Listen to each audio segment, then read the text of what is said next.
In this video, I show you my trial and error process with making some scratch stocks. If you're not familiar with a scratch stock, it's used to make a decorative profile on the edge of a board, like you would do with a router or a combination plane.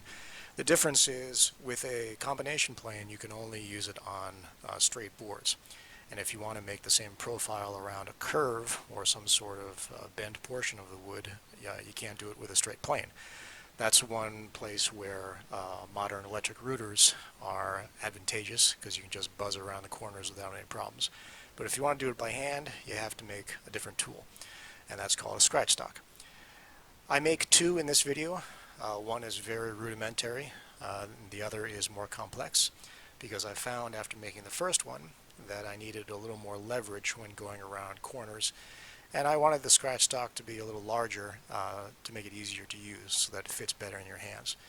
I also ran into some problems using the smaller scratch stock that I wanted to improve upon, so I made two. Usually in these videos I stop narrating now and just let you watch my work, and I will do that for the first part, but I'll pick it up a little bit later to kind of explain why I did certain things.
So this is the first scratch stock, and now it's time to test it.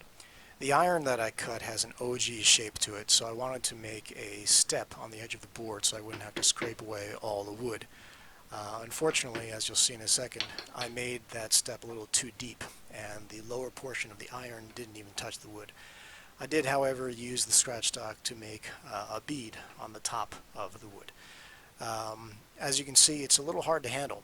The scratch stock itself is just a little too small, and when you're going around curves, there really isn't a lot of leverage. There was also a problem with the end grain, or not the end grain, I should say, crosscut. When I'm trying to cross-cut a groove into the board, it tends to tear out. And this has a lot to do with the species of wood that I'm using. I'm using a piece of cherry here, and I tried different pieces of wood, or different types of wood, I should say, later on, and you'll see the difference. I think the key, though, when you are going cross-cut, cross-grain, is just to take it real light passes and go real slow and make sure that you can avoid tearing out any wood. But it is a little bit tricky, so be aware of that. So now that I know what I need to improve on, I decide to make a better and larger scratch stock out of a piece of hard maple because I want this tool to last. The process for making it is pretty much the same as the first scratch stock, only this one is a little more complex, and it has handles which I made on the lathe. I also used the bandsaw at one point to cut out the general shape instead of doing it all by hand, which you'll see in a second. Again, I'll stop narrating and I'll pick it up again at the end when I test it to point out a couple things.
Com'è, 190?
So now that that's done, I use a piece of pine to test it, and as you can see, it works a lot better than the smaller one did.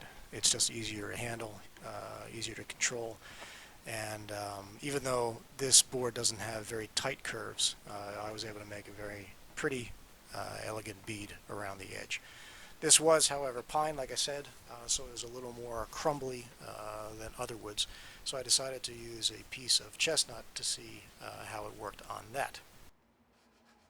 This is the same pine board, and as you can see with a little sanding, it doesn't look that bad. So I was pretty happy with how that turned out. And then I went over to the chestnut and tried the same thing on there. I made a slightly different shape just so I could see how it performs on cross-carrying areas. And like I said earlier, depending on the type of wood, if you take it slow and take small pieces off at a time, you can actually work out a pretty nice bead along the whole board. So all in all, I was pretty happy with how this came out. Feel free to try it yourself. I don't mind if you want to copy my design. Please feel free to try your own scratch stock designs as well. It's a lot of fun. Thanks a lot.